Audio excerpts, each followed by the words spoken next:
안녕하세요. 인사드리겠습니다. 대전에서 왔고요. 이규용이라고 합니다. 처음 뵙는 분들도 많이 계실 것 같아요. 제가 아까 와서도 이제 처음에 되게 일찍 도착했는데 오자마자 다들 막 너무 화들짝 놀라시면서 이렇게 일찍 오는 목사는 없다고 다들 막 예배 시간 딱 맞춰 온다고 막 그러더라고요.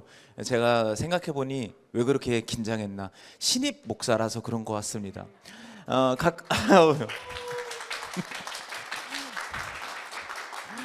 가까우면 되게 오랜만에 오더라고요. 그래서 아까 뭐 이야기 나누면서 한 1년 만에 왔나 이렇게 생각했는데 좀 전에 검색해 보니까 23년도에 왔었더라고요. 그래서 와 진짜 오랜만에 오는구나. 그때는 이규용 전도사로 왔었는데 그 사이에 진화를 해가지고 이규용 목사로 오늘 오게 됐고요.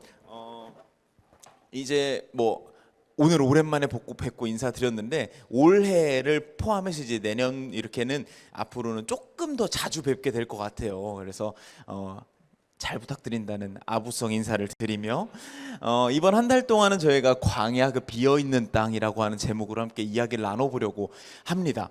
그래서 특히나 이제 내일부터 시작되는 고난 주간에 좀 더 여러분이 기억하신다면 뭔가 예수님의 고난을 기억하고 생각해 보기에 좋을 만한 이야기가 될 것 같아서 맞아 떨어진다고 생각이 들어가지고 기분이 좋고요.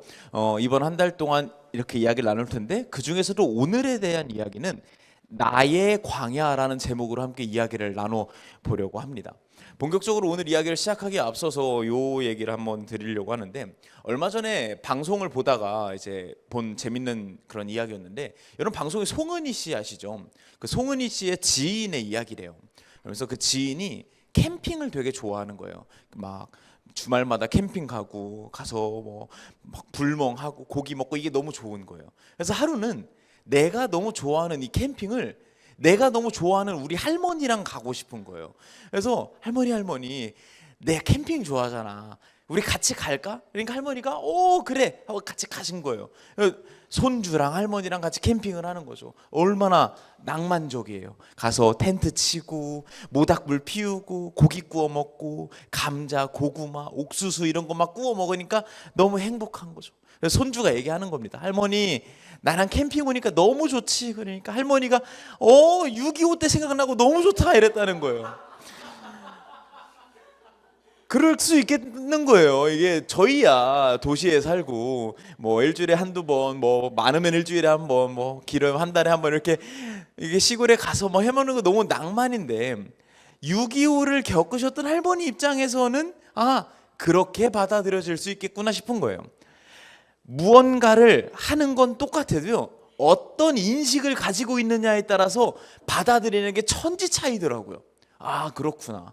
그러면서 오늘 제가 한 달 동안 광야라는 거에 대해서 이야기를 해볼 건데 제 인생의 경력이 상대적으로 많이 짧잖아요. 대신에 이제 교회에서 일을 하다 보니까 여러 신앙의 선배님들을 뵙고 또 우리 어르신들을 뵙다 보면은 그냥 느껴지는 건데 광야라는 게 인생에 그냥 대부분이 나도 모르게 찾아오더라고요. 그냥 인생의 광야라는 게 아무리 막으려고 그러고 예방하려고 해도요 문득 찾아오더라. 그렇기 때문에 우리가 광야라는 것이 찾아왔을 때 그제서야 허겁지겁 이것에 대해서 알아가고 배워가는 것보다 이게 성경에서 어떤 의미인지를 알면 그게 찾아왔을 때 좀 더 다르게 인식되지 않을까라는 생각을 해보면서 이번 시리즈를 준비해보게 되었습니다. 그럼 광야란 무엇일까? 여러분 광야하면 떠오르시는 이미지들 있죠. 여기만 봐도 사진을 딱 이렇게 띄웠는데 뭔가 사막이고 흙이 뭔가 가득할 것 같고 황무지 막 돌밖에 없을 것 같고 이런 걸 우리는 광야라고 생각을 하잖아요. 실제로 성경에서도 특히 구약 성경의 히브리어에서 광야를 표현하는 단어를 이렇게 이야기하는데요. 미드바르라고 하는 말입니다. 실제로 광야, 사막, 흙 뭐 황무지 이런 것들을 의미하는 말입니다. 그런데요, 이 미드바르라고 하는 단어에 어원이 되는 말이 있는데 그 말이 뭐냐면 이렇게 씁니다. 다바르라고 하는데요. 미드바르라고 하는 광야, 사막을 뜻하는 말의 어원인 다바르는 그럼 어떤 뜻일까 궁금하죠. 뭔가 사막의 어원이면 뭐 흙, 뭐 돌, 뭐 이런 의미일까 싶은데 이 다바르라고 하는 말은 예상외로 말씀, 이야기를 뜻하는 말입니다.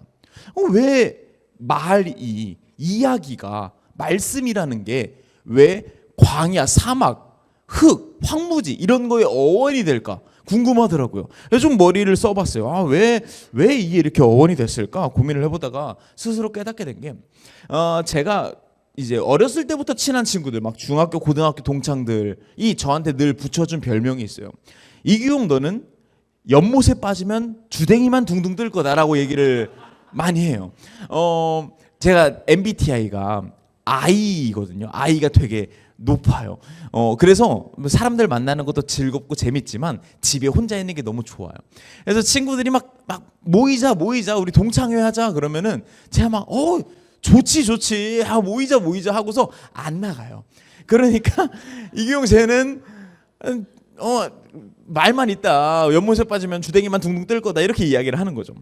이규용은 말밖에 없다. 말뿐이다. 쟤는 실제로 와야 온다라는 말을 거꾸로 이야기하면 이렇게도 말할 수 있겠어요.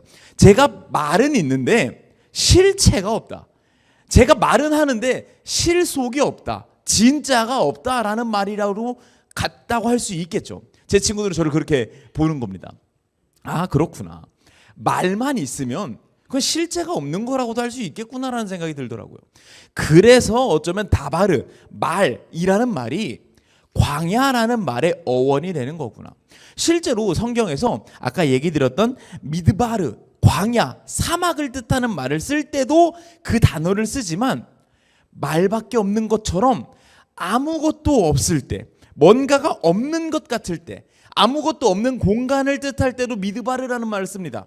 그리고 여기에 더 나아가서요, 그 아무것도 없다라는 걸 실감하는 마음 상태를 의미할 때도 미드바르라는 단어를 씁니다. 그래서 공허한 사람에 대해서 이야기를 할 때, 외로운 사람에 대해서 이야기를 할 때, 뭔가를 잃어버린 사람에 대해서 이야기를 할 때도 미드바르라고 하는 단어를 쓰더라고요. 그렇게 생각하고 나니까 성경에서 말하는 광야라는 말이 그렇게까지 우리의 인생과 동떨어진 단어는 아니라는 생각이 들더라고요. 막상 광야, 사막 이런 걸 얘기하면 사실은 우리의 일상에 와닿지는 않잖아요. 여러분 사막 자주 가세요? 저는 사막은 자주 안 가거든요. 근데 무언가가 없는 상태를 광야라고 한다고 한다면 그건 우리 인생에 꽤 자주 찾아오게 되는 것 같아요. 저는 이걸 얼마 전에도 되게 뼈저리게 느꼈던 것 같은데, 이제 아마 가까운 교회 분들은 영상으로 보셨을 거예요. 송구영신 예배를 이제 함께하는 교회에서 라이브로 송출을 했었습니다. 그때 이제 우리 김요한 목사님께서 설교를 해주셨어요. 해주셨다는 게 맞아요. 제가 진짜 설교 좀 해달라고 부탁을 해가지고 겨우 해주셨어요, 정말. 그래서 겨우 알겠어, 교용아, 내가 한번 설교할게라고 해놓고서 갑자기 며칠 전에 규용아, 근데 내가 외국인 친구 한 명을 데리고 올 거야. 그래서 본인이 설교도 안 하셨어요. 그 외국인 친구가 데리고 와서 그 친구가 간증을 하고 요한 목사님이 통역만 해주셨어요. 근데 그날 현장에서 어떤 일이 있었냐면, 함께하는 교회, 여기 제가 봤을 때 여기도 비슷하실 것 같은데, 그 임마누엘이라고 하는 외국인 친구가 막 영어로 이야기를 했어요. 그러면 요한 목사님이 통역을 해주셔야 되는 순서인데, 우리 함께 공동체에 너무 많은 성도분들이 많이 배우셨다 보니까 임마누엘이라고 하는 친구가 말을 했어요. 아직 통역이 나오기 전이에요. 근데 다들 막 웃는 거예요. 막 영어로 샬라. 저는 아직 몰라요. 근데 막 하하하 막 웃는 겁니다. 막 반응을 해요. 굉장히 좀 뭐랄까, 가슴 한켠이 좀 답답해지고 속상해지는 겁니다. 내가 영어 실력이 없다라는 걸 알고는 있었는데 이걸 실감하고 체감하게 되는 순간이 거기 찾아오는 거예요. 심지어 막 다들 너무 그러니까 요한 목사님이 통역 몇 마디를 빼먹으시더라고요. 막 너무 궁금했어요. 무슨 얘기를 하길래 이렇게 다들 웃으실까. 그때 제가 내가 영어 실력이 없다라는 걸 깨닫게 되는 겁니다. 사실 요 얘기까지는 안 드리려고 하긴 했는데, 제가 요걸 팍 깨달았던 때가 언제였냐면, 그 임마누엘이라는 청년이 막 영어로 이야기를 했어요. 통역을 하기 전에 막 성도분들이 막 웃으시는 거예요. 근데 저도 모르게 웃는 척을 하고 있는 거예요. 그때 막 웃다가 찾아온 현타. 내가 못 알아들어 놓고 왜 웃었지? 막 이런 생각이 드는 겁니다. 그때 실감했던 거죠. 그때 저는 제 영어 실력에 대한 일종의 광야를 겪었던 겁니다. 아, 내가 이게 없는 건 알고 있었는데 이걸 실감했다.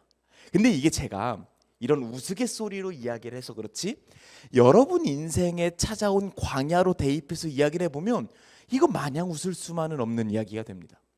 여러분 뭔가 없다라는 걸 깨닫게 될 때가 있잖아요. 와, 내가 없는 걸 알고는 있었는데 진짜 내가 돈이 없었네를 실감하게 되는 순간, 야, 내가 실력이 이렇게 없었나를 실감하게 되는 순간, 야, 내가 이렇게 뭔가 가지고 있는 지위가 부족했었나를 실감하게 되는 순간, 여러분 마음에도 그런 거 찾아오잖아요. 아, 참 내가 자존감이 없다. 야, 내가 오늘따라 왜 이렇게 자신감이 없지? 그러다 보면은 특히 이제 사회생활을 하다가 보면, 겪다 보면, 이 퍽퍽한 삶을 살다 보면, 야, 내가 참 자존심 없이 살아야 되는구나, 이런 것들을 경험하게 되는 순간들이 찾아오잖아요. 그런 순간들에 대해서 성경은 우리가 광야를 걷고 있다라고 이야기를 하고 있는 것 같아요. 그 순간들을 여러분 한번 떠올려 보세요. 여러분이 뭔가 없다라는 걸 깨닫게 되는 그 순간들, 그 절절한 순간들, 그 체감되는 순간들 한번 떠올리시면 어떠세요? 좋은 기억이신던가요? 아, 나 그때 돈 없다고 생각했을 때 너무 좋았는데, 그런 사람 없어요. 내가 뭔가를 가지고 싶은 게 있는데 이게 없다라는 걸 깨달아질 때는 참 슬퍼질 때인 것 같아요.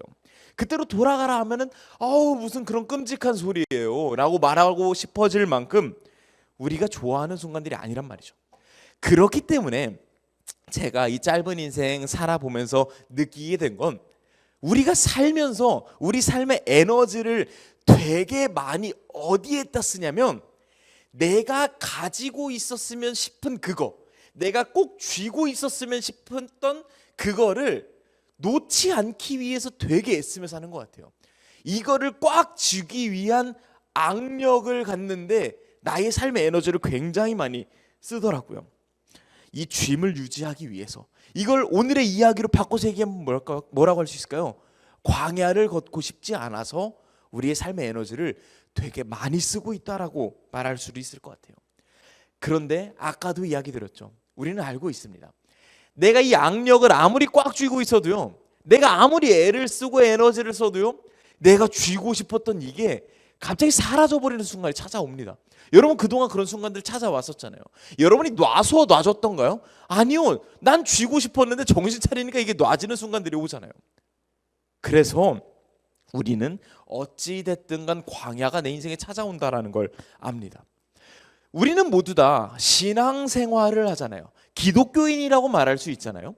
기독교인으로서, 신앙생활을 하는 사람으로서, 그러면 내 인생에 찾아온 그 광야를 어떻게 받아들일 수 있을까? 크게 두 종류가 있는 것 같아요. 첫 번째는 이렇게 말할 수 있을 것 같습니다. 내가 기왕 믿는데 하나님, 광야가 없었으면 좋겠습니다. 하나님 저 믿잖아요. 그러면 광야 같은 거 없었으면 좋겠어요. 안 잃어버렸으면 좋겠어요. 결핍 같은 거 제 인생에 없었으면 좋겠어요.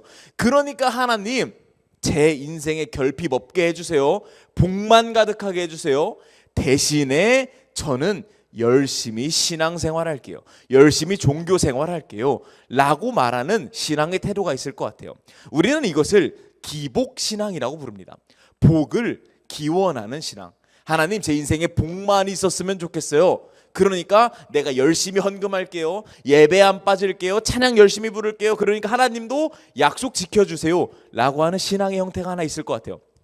또 다른 형태는요, 기왕 찾아온 광야를 한번 내가 믿는 하나님께서 이걸 왜 주셨을까를 고민해보고 생각해보고 좀 이걸 가지고, 이 기왕 찾아온 광야를 가지고 이러쿵저러쿵 해보는 삶, 이런 삶이 있을 것 같아요.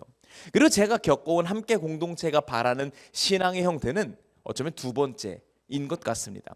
기왕 믿으니 하나님께서 잘 좀 해주세요 보다는 기왕 찾아온 광야를 하나님 안에서 해석해 보려는 노력이 우리가 추구하고 있는 것 같습니다.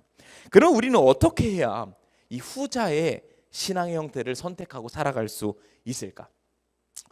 제가 요즘에 굉장히 즐겨보는 TV 프로그램이 있습니다.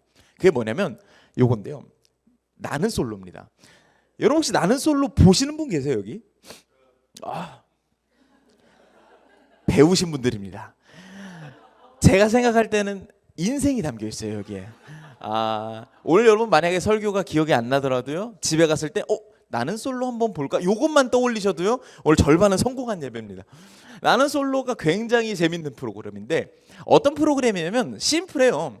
젊은 남녀 청춘이 모여서요 서로 사랑을 찾아가는, 짝을 찾아가는 프로그램이에요. 아주 심플하죠.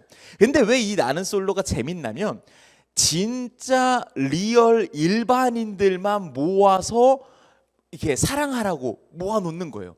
일주일 동안 어떤 직장, 뭐 관계, 가족 이런 거 생각하지 말고 오직 사랑만 생각하라고 가둬놓는 거예요. 그러니까 얼마나 재밌냐면 이 사람들이 처음에는 막 카메라도 있고 하니까 어색해하다가 나중에 5일차, 6일차가 되면은 과몰입을 해버려요. 막 여기에 사랑을 막 너무 몰입해서 질투도 심해지고 마음도 커지고 그러다 보니까 일반인들이니까 얼마나 그런 뭐 이렇게 어색하고 서툴러요. 그러니까 정말로 방송 생각 안 하고 본능대로 본성대로 서로한테 막 사랑을 막 표현하는 거예요. 그게 너무 지켜보는 입장에서 재밌는 거죠. 그런데 이 나는 솔로가 재밌는 요소 중에 하나가 뭐가 있냐면 이 방송 프로그램 중에 빌런들이 언제나 등장을 해요. 막 답답해 죽겠어요. 막 와 저 사람은 왜 저럴까? 막 왜 저런 말도 안 되는 짓을 할까? 그 빌런들을 보면은 다 뭔가 문제가 있어요. 뭔가 막 플러팅 기술이 너무 느끼하다던가, 뭔가 인내심이 너무 부족해서 너무 조급하다던가, 판단력이 부족하다던가, 막 어떤 자아도취에 너무 빠져 있다던가 이런 문제들이 있는데, 근데 제 방송을 보면서 느낀 것 중에 하나가 문제를 가진 것만으로는 문제가 되지 않더라고요. 그럼 어떨 때 문제가 되냐면 이제 뭐 막 이렇게 만나요. 뭐 데이트를 하다 보면은 문제가 있잖아요. 그러면 상대방이 막 얘기를 해줘요. 자기 이성이 막 누구누구 씨 지금 너무 급해요. 막 얘기를 해준다던가, 너무 느끼해요 그런 거. 너무 뭐 별로예요. 이야기를 해줘요. 문제에 대해서 이야기를 해줘도요 문제를 문제로 받아들이지를 못해요. 백날 이야기를 해줘도요 지가 맞대요. 고칠 생각을 안 해요. 그때 빌런이 되더라고요. 나중에는 동료들도 이야기를 해줘요. 누구누구 씨 너무 좀 그런 것 같아요. 백날 첫날 이야기해도 들어먹질 않아요. 나중에 패널들이 이야기를 해요. 누구누구 씨 왜 저럴까요? 백날 첫날 이야기해도 들어먹질 않아요. 나중에는 시청자들이 댓글을 적어요. 누구누구 씨 안 그랬으면 좋겠어요. 백날 첫날 이야기해도 들어먹질 않아요. 문제만 가지고 문제가 되는 게 아니라요, 문제가 문제인 걸 인식하지 못할 때, 문제가 문제라고 말해줘도 들어먹질 않을 때, 그때 진짜 문제가 된다라는 걸 제가 알게 되었습니다. 이거를요 뭐라고 말하냐면 꼰대라고 말합니다. 저는 사실 꼰대를 나이 많은 사람이라고 생각하지 않습니다. 저와 같은 젊은 사람들 중에서도요 꼰대가 얼마나 많은지 몰라요. 왜냐면 꼰대는 뭐냐면요, 남들이 아무리 말해도 내가 옳은 사람을 꼰대라고 하거든요. 아무리 여러 가지 방법이 있다고 말해도 이해를 못해요 꼰대들은요. 왜냐하면 내가 하는 방식이 맞는 것 같거든요. 왜 이걸 안 하고 저렇게 해야지? 야 너 일로 와봐. 너 그렇게 하면 안 돼. 이렇게 해야 돼. 지금 몇 명 떠오르시죠? 그 꼰대들. 여러분 꼰대는요 나이가 많아져서만 생기는 게 아니라 나만 오를 때, 나의 문제가 문제라고 인식하지 못하고 고칠 생각을 하지 않을 때, 그때 꼰대가 되는 것 같습니다. 이런 나는 솔로랑 비슷한 프로그램이 또 그런 거 있죠. 여러분 골목식당이란 프로그램도 보신 적 있으세요? 저도 되게 재밌게 봤었는데요. 쉽게 이야기하면 이런 프로그램입니다. 그 요식업계의 대부 백종원 씨가 있죠. 요즘 뭐 이러쿵저러쿵 말은 많다마는 어쨌든 그 백종원 씨 뭐 제가 설명 안 드려도 알죠. 뭐 그래요? 뭐 이분이잖아요. 뭐 맛있어요? 이거 하는 사람인데, 그 백종원 씨가 망한 상권을 찾아가겠다는 거예요. 망한 골목을 찾아가겠다는 겁니다. 그래서 뭘 하냐면 도움을 주겠다라는 프로그램입니다. 근데 도움을 받을 수 있는 조건이 딱 한 가지밖에 없어요. 그게 뭐냐면 내가 내 힘으로 장사를 해보려고 되게 애써봤는데 내 힘으로 안 되더랍니다. 요걸 인정하는 것, 요게 유일한 조건이에요. 뭐 백종원 씨가 그 골목에 가서 제가 솔루션 줄 테니까 저한테 가게당 100만 원씩 내세요, 뭐 그런 것도 없어요. 뭐 제가 도와줄 테니까 저의 지분을 뭐 어떻게 해서, 그런 것도 없습니다. 내가 내 힘으로 안 되니까 백종원 씨 도와주세요, 요거 한마디면 도와주겠다라고 하는 프로그램이거든요. 그 골목에서 십수년을 장사했어도 내 힘으로 안 되더랍니다. 나만의 노하우가 있는데 이거 내 힘으로 안 되더라고요. 내가 노력하고 애써봤는데 안 되더랍니다. 백종원 씨 도와주세요, 그러면 도와주는 프로그램입니다. 그런데 이 골목 식당이라고 하는 프로그램에도 분통 터지게 하는 빌런들이 등장을 하죠. 뭐 예를 들면 이렇게 이야기가 흘러갑니다. 백종원 씨가 어느 식당을 가요. 막 뭐 양념장 줘봐요 해서 막 먹어요. 막 먹더니 막 이거 뭐 이상한데, 뭐 예를 들면은 이거 뭐 이상한 맛이 나는데 혹시 여기다가 뭐 귤 집어넣었어요? 뭐 그렇게 얘기하면은 예, 귤을 넣습니다. 아, 귤을 왜 넣었어요? 아, 저는 신맛도 좀 나고 단맛도 좀 났으면 좋겠어서 제주도에서 최고급 귤을 가져다가 여기다 양념장에 넣고 있어요. 백종원 씨가 한 번에 알아맞추는 거죠. 요거 귤만 빼면 맛있습니다. 귤 빼세요. 백날 첫날 이야기에도요, 이런 빌런들은요, 자기가 만들어낸 최고의 방법, 귤을 넣은 양념장을 포기할 수가 없어요. 같은 패턴입니다. 나중에 시식단이 찾아와요. 이 양념장이 이상해요. 귤 맛이 나요. 맞아요, 귤 넣었어요. 귤만 빼면 맛있을 것 같은데요. 시식단이 다 알아요. 주인만 몰라요. 패널이 알아요. 주인만 몰라요. 시청자가 알아요. 주인만 몰라요. 근데 여러분, 지금까지 했던 이 이야기를요, 기독교에서 말하는 구원이랑 되게 연관이 있어요. 이 이야기가요. 기독교에서 말하는 구원도요, 뭐 물론 되게 복잡하고 어려운 이야기지만 이걸 정말 심플하게 표현하면 저는 이렇게 말해요. 하나님께, 하나님, 제 인생 제가 이렇게 저렇게 애써봤어요. 제 인생을 완벽하게 만들려고, 구원하려고, 구출하려고 되게 노력해봤는데요, 제 힘으로 안 되더랍니다. 하나님 도와주세요 라고 고백하고요, 그때 하나님의 손길이 그 인생에 찾아오게 되는 것을 기독교에서 말하는 구원이라고 저는 생각을 합니다. 좀 전에 이야기 드렸던 하나님, 제가 제 인생 이렇게 저렇게 해봤는데 안 되더랍니다 라는 고백을요, 성경에서 뭐라고 말하냐면요, 하나님, 저는 죄인입니다 라는 고백이라고 말하고 있어요. 여러분, 이 성경에서 말하는 저는 죄인입니다 라는 게, 하나님, 제가 윤리 도덕적으로 약간의 문제가 있습니다. 이거를 조금만 수정해 주시면 제 인생이 완벽해질 수 있을 것 같은데요 라고 하는 그런 당돌한 고백이 아닙니다. 여기서 말하는 저는 죄인입니다 라는 고백은요, 하나님, 제가 제 인생을 책임지고 더 나아지게 하고 구출하고 완벽하게 만들 능력이 제 인생에 없습니다. 이걸 존 칼빈은요, 전적 무능이라고 표현하고 있습니다. 하나님, 제가 이것저것 해봤는데 저는 무능하더라고요. 팀 켈러 목사님은 이렇게 표현하시더라고요. 하나님, 나는 거덜난 인간입니다. 내가 이 방법 저 방법 다 써보고 지금 거덜났는데 그래도 소용이 없더라고요. 이런 고백을 나는 죄인입니다 라는 고백이라고 성경은 이야기를 합니다. 그리고 우리가 그 고백을 할 때 그제서야 찾아오는 하나님의 손이 우리에게 다가오는 겁니다. 그러면서요, 하나님, 제가 요거 꽉 쥐려고 진짜 애써봤거든요. 내 인생의 에너지의 대부분을 이걸 쥐고 놓고 싶지 않아서 되게 애써봤거든요. 이 컵으로 이야기를 하는 이유는 자연스럽게 물 한 모금 마시려고요. 이거 꽉 쥐어봤어요, 하나님. 요거 꽉 쥐면 내 인생 해결될 것 같았거든요. 근데 이거 안 되더라고요. 고백하면 하나님의 손이 찾아옵니다. 야, 그거 줘봐. 나한테 한번 줘봐. 하나님, 요걸로 안 되더라고요. 인생을 내어 맡기는 것, 내가 이거면 될 것 같다고 생각했던 것을 내어 맡기는 것, 이게 성경에서 말하는 믿음이라는 겁니다. 죄가 뭘까요, 여러분?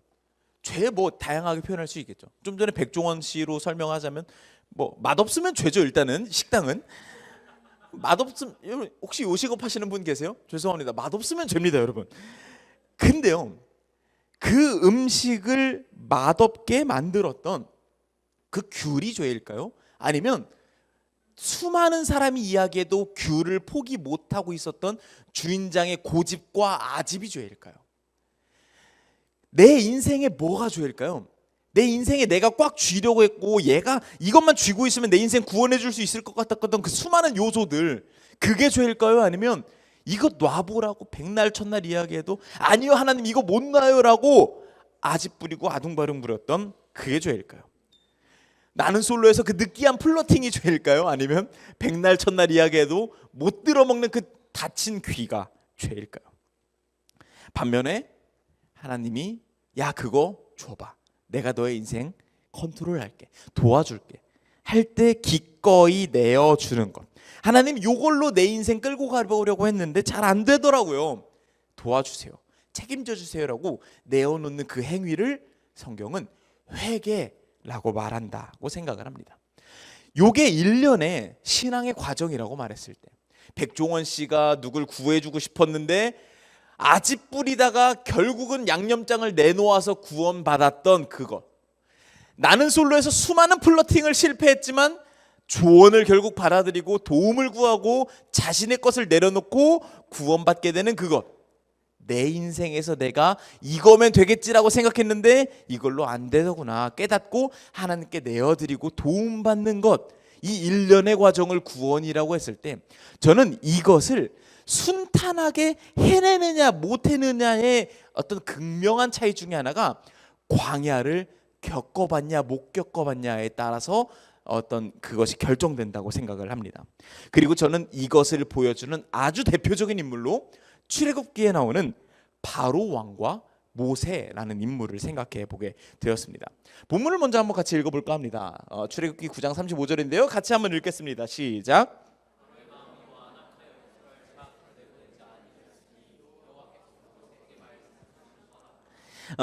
하나님께서 이스라엘 백성들을 꼭 쥐고 있던 바로 왕에게 가서 이야기하는 겁니다. 너 그거 꼭 쥐고 있으면 네가 왕으로서 완벽해질 수 있을 것 같지? 아니야, 줘봐 라고 하나님께서 바로 왕에게 요청한 겁니다. 손 펴봐, 그거 놔봐. 놨으면 어쩌면 바로의 기록이 지금과는 달랐을지도 모르겠다는 생각이 듭니다. 하지만 바로는 놓지 않았어요. 안 놓습니다. 오기를 부립니다. 근데 그런 바로 왕에 대해서 성경은 뭐라고 표현하고 있냐면 완악하다라고 표현하고 있습니다. 완악하다 무슨 뜻일까요? 완전 악하다 이런 뜻일까요? 저는 개인적으로 바로에 대해서 성경이 표현하고 있을 때 이 개역 개정 성경보다 오히려 더 옛날 성경이 잘 표현하고 있다는 생각이 듭니다. 옛날 성경에 보면 뭐라고 말하냐면요, 바로의 마음이 강팍하다라고 이야기를 하고 있습니다.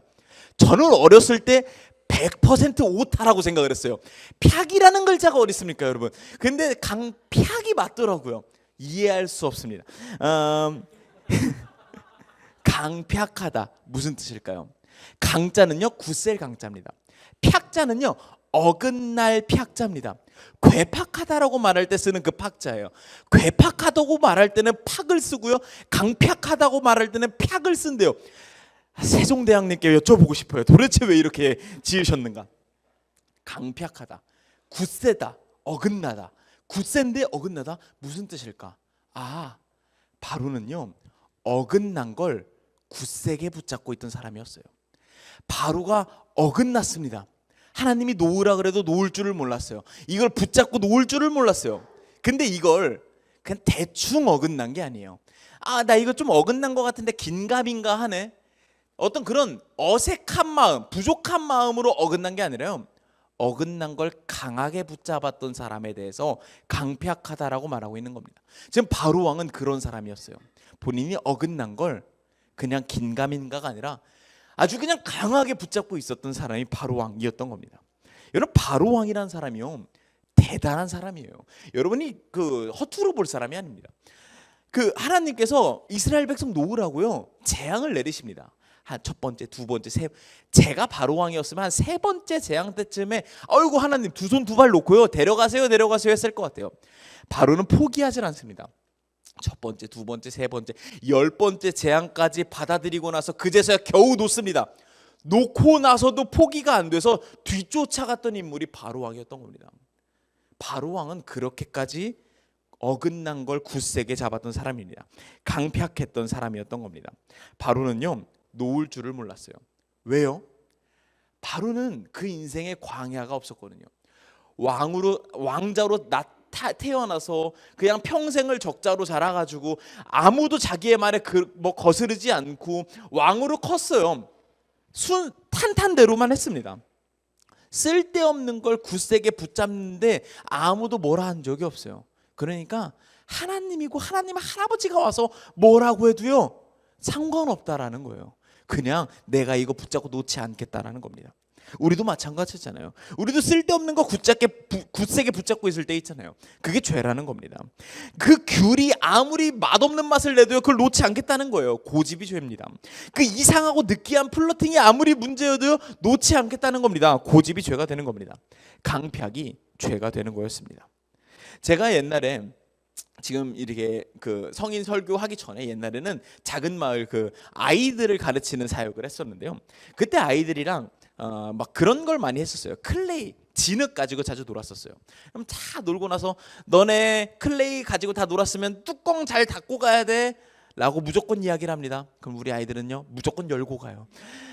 그럼 다음 주가 돼서 다시 클레이를 가지고 놀려고 하면 어떻게 돼 있어요? 딱딱하게 굳어 있어요. 그러면 아이들은요 100% 딱딱하게 굳어서 마음대로 컨트롤 안 되는 진흙은 쳐다도 보지 않아요. 그러면 이걸 다시 아이들의 손에 쥐게 하기 위해서는 어떻게 해야 돼요?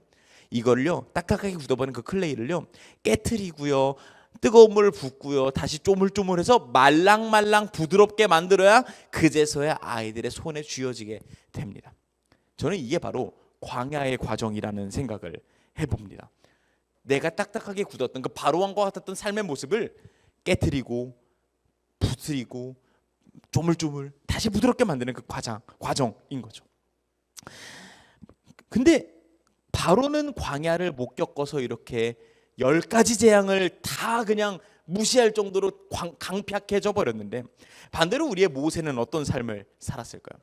여러분 모세도 마찬가지입니다. 여러분 모세도 너무 띄엄띄엄 보는 경향이 있어요.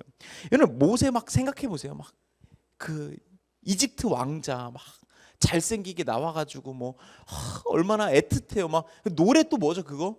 뭐 요게벳의 노래 막 우리 모세 막 이거 싸가지고 물에 띄워서 우리 불쌍한 모세 얼마나 애틋해요. 근데 여러분 사실 생각해 보면 모세만큼 그 마음에 어긋남이 있었던 사람이 없었어요. 모세의 인생을 한번 상상해 보세요. 그 이집트 공주에게 양자가 되었죠. 하지만 모두가 알고 있었어요. 이집트 공주가 고집 부리니까 제가 왕자라고 지금 취급해주고 있는 거지 피부색부터 달라요. 이스라엘 사람인 거 누구나 알고 있어요. 왕자긴 한데요 서자 중에 서자로 수많은 동료 왕자들과 신하들이 전부 다 개무시하는 인생. 나는 왕자긴 한데 언제나 비교 대상인, 언제나 그 패배의식과 그 언제나 그 어떤 그 열등감, 비교의식이 쌓여서 인생을 살아왔었습니다. 그리고 그 어긋남을 바로잡기 위해서 얼마나 노력을 했겠어요. 내가 조금이라도 더 좋은 왕자가 되면 내가 조금이라도 내 인생, 이 어긋난 인생이 나아지지 않을까? 굉장히 노력을 했을 거란 말이죠. 그런데요 그게 다 무너져 버리는 순간이 옵니다. 얼마나 그가 어긋났는지 보여주는 사건이 있는데 어느 날 지나가다가 이집트 신하가 이스라엘 백성들을 괴롭히고 있는 거예요. 가서 이야기를 합니다. 야, 너 너무 괴롭히지 마. 그러니까 이집트 신하가 뭐라고 말하죠? 아이고 꼴에 지도 왕자라고 까불고 앉았네. 그러니까 이 모세가 어떻게 돼요? 뚜껑이 열립니다. 돌아버립니다. 그래서 그 이집트 신하를 때립니다. 언제까지요? 죽을 때까지요. 이게 우리 옛날에 그 툭 치니 억치고 죽었다 이런 게 아니잖아요. 사람을 죽을 때까지 팼다고요. 얼마나 뚜껑까지 항상 차 있는 사람인 거예요. 얼마나 마음이 어긋나 있는 사람인 거예요. 그 비교의식과 열등의식과 패배의식으로요. 그런 사람이 죽였어요. 그리고요 내 인생에 좋은 왕자가 되면 내 인생 나아질 수 있겠지라고 꼭 쥐고 있었던 그게 놔줘 버립니다. 그가 광야로 가게 돼요. 광야로 가서 40년 동안 그가 어떤 인생을 살았는지 성경은 기록되어 있지 않아요. 하지만 상상해 보자면 뭐가 많이 무너지는 시간이었겠죠. 내가 굳세게 붙잡고 있었던 좋은 왕자가 되면 내 인생 나아지겠지? 부서졌어요. 내가 좀 더 노력하면 되겠지? 무너졌어요. 망가졌어요. 이 내가 쥐고 있었던 것들이 하나 둘씩 무너지고 부드러워지는 순간이 찾아옵니다. 그리고 40년이 지나요. 그리고 그가 완전히 무너지고 완전히 부드러워졌을 때 하나님께서 모세에게 찾아옵니다. 본문인데요. 너무 기니까 시간 관계상 그냥 다 읽진 않고 간단하게 설명을 드릴게요. 하나님께서 모세에게 찾아옵니다. 모세는요, 좋은 왕자가 되고 싶었어요. 그래서 막 열심히 나서고 싶었어요. 근데 그가 다 무너지고 광야로 가서 다 포기했을 때, 그때 하나님이 가서 모세에게 이야기하는 겁니다. 야 모세야, 너 나랑 이스라엘 백성 구하러 가자. 모든 게 무너지고 부드러워져 버린 그 강팍에서부터 멀어져 버린 모세는 이야기합니다. 하나님, 저는요 아무것도 할 수 없는 사람입니다. 제가 가진 게 없어요. 저는 아무것도 할 수 없는 사람이고요, 누가 도와주지 않으면 저는 아무것도 할 수 없는 전적 무능인 사람입니다 라고 고백하게 됩니다. 하나님께서 그제서야 모세의 손을 붙잡고 모세와 함께 이것저것 일을 하러 다니기 시작을 합니다. 완전히 무너져서 부드러워졌을 때 그제서야 하나님이 찾아오는 것이죠. 그동안에는 하나님이 어쩌면 곁에 있었어도 모세의 귀에는 들리지 않았을지도 모르겠어요. 근데 모든 게 무너져 버리고 부드러워지고 그냥 다 없어져 버리니까 그제서야 하나님의 음성이 들렸던 모세. 너 나랑 같이 가자. 내가 너와 함께 할게라고 하는 그 이야기가 모세의 귀에 그제서야 들렸던 것입니다. 제가 짧은 인생을 살고 또 사역 경력도 길지 않은데 그래도 이제 어깨너머로 우리 신앙의 선배님들을 가끔 뵐 때가 있어요. 함께 공동체에도 정말 존경할 만한 어른들을 많이 뵙게 되는데 그 중에서도 정말 와, 이분은 정말 부드럽다, 정말 유하다라고 생각이 드는 분들이 있어요. 이게 그냥 단순히 성격이 유순하다가 아니라 막 어떤 인생의 풍파가 찾아왔을 때 그냥 하나님이 어떤 음성을 하실 때 부드럽게 순응하고 유순하게 반응하는 어떤 절권도처럼 신앙생활을 하실 어른들이 계세요. 그리고 그분들에 대한 이야기를 들어보면요, 10중 8구 그들의 인생에 광야가 있으셨더라고요. 광야를 통해서 깨지고 부드러워지는 그 과정을 통해서 하나님의 인생에 물처럼 흐르게 되는 어떤 그런 과정을 배우셨던 분들이 계시더라고요. 광야를 겪지 못했던 바로와 광야를 겪었던 모세 사이의 어떤 하나님을 대하는 극명한 삶의 태도가 여기서 등장하게 되는 것 같습니다. 아까도 이야기 드렸죠. 광야는 어쩌면 말뿐인 곳이라고 말할 수 있겠다. 실제로도 그런 것 같아요. 내가 뭔가를 쥐고 있었어요. 그러다 이게 놔줘 버리는 순간이 옵니다. 근데 아이러니하게도요, 내가 쥐고 있던 이게 놔줘 버려서 내 인생에 아무것도 없다라고 느껴질 때 그때 말들이 들려오기 시작을 합니다. 어떤 말이요? 얘가 하는 말이요. 내가 돈을 쥐고 있었어요. 얘만 있으면 내 인생이 완벽해질 수 있을 것 같았어요. 근데 이게 없어져 버린 순간 그 돈들이 나에게 말을 걸기 시작합니다. 거부하라. 네가 나 없이 뭐 되냐? 네가 나 없어 보니까 뭐 제 인생 허무하지. 나 없으니까 네 인생 엉망이지. 거부하라. 네가 인맥 없이 되겠냐? 거부하라. 네가 이 커리어 없이 되겠냐? 넌 이거 없으면 아무것도 아니야라고 하는 그 수많은 말들만 들려오는 것이 광야라는 생각을 해보게 됐습니다. 근데 이렇게 바로와 모세의 인생을 꼼꼼히 살펴보고 나니까 어쩌면 광야는요, 그 수많은 이야기에서 잠깐 방향을 돌리는 순간 다른 말이 들려오는 곳이 되겠기도 하더라고요. 그 수많은 거봐라, 네가 이거 없으면 되겠냐? 너 다시 노력해, 다시 애써야지. 너 이거 없으면 아무것도 아닌 인생이잖아. 여기서 조금만 돌려서 귀를 기울이면요, 또 다른 말이 들립니다. 하나님께서 하시는 말. 거봐라, 나 너랑 언제나 함께 하겠다고 말하지 않았었냐? 네가 꼭 쥐고 있을 땐 내 말 안 들렸지? 야, 이제서야 내 얘기 들리니? 거봐라, 나 너랑 언제나 함께 하겠다고 했잖아. 언제나 함께 하겠다고. 네 곁을 지키겠다고. 네가 뭘 쥐고 있든 못 쥐고 있든 네가 그거 나한테 내어놓을 때, 하나님 도와주세요, 내 손 잡아주세요 라고 말할 때 그 손 잡아주겠다고 내가 백날 첫날 이야기하지 않았니? 이제 내 말 들리니? 바로 그곳이 광야일 수도 있겠다라는 생각이 듭니다. 하나님께서 저와 여러분에게 이야기하시는 것 같습니다.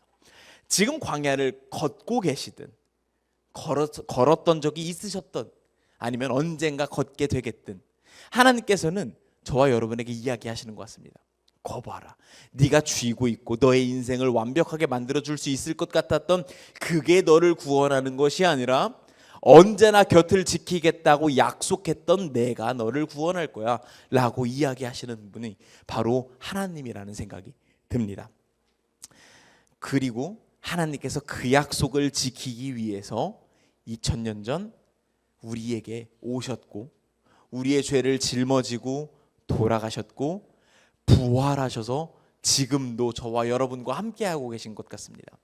이게 우리가 내일부터 기억해 보기로 다짐하는 고난주간의 의미라는 생각이 듭니다. 하나님께서 저와 여러분을 위해서 고난을 받으셨습니다. 왜요? 광야를 걷게 될 저희와 함께하기 위해서요. 그 마음에 공감하기 위해서요. 곁을 지키기 위해서요. 저와 여러분의 삶 중에 광야가 찾아오신 분들이 계시다면, 혹은 예전에 그랬던 것들이 떠오르시는 분들이 계시다면, 혹은 미래에 그럴까 봐 너무 두려운 분들이 계시다면, 오늘 이 시간 그 수많은 시간에 함께 하시겠다고 말씀하시는 하나님을 기억할 수 있었으면 좋겠습니다. 이 시간에 함께 잠시 같이 기도했으면 좋겠습니다. 같이 기도하실 때 내 인생에 찾아왔던, 혹은 찾아와 있는, 혹은 찾아올 광야를 한번 떠올려 봤으면 좋겠습니다. 그 수많은 광야의 시간에 내 인생을 구원해 줄 것 같았던 그 수많은 것들은 나를 탓하기만 합니다. 야, 네가 그러니까 안 되지. 네가 이거 없으니까 뭐 되겠냐. 너는 안 된다. 라는 이야기들이 찾아올 때 우리는 고개를 돌려 하나님의 음성에 귀를 기울여 봤으면 좋겠습니다. 거봐라, 나 너랑 언제나 함께 하겠다고 하지 않았니? 그 음성에 귀를 기울이는 그 수많은 애씀들이 신앙생활이라고 말할 수 있을 것 같습니다.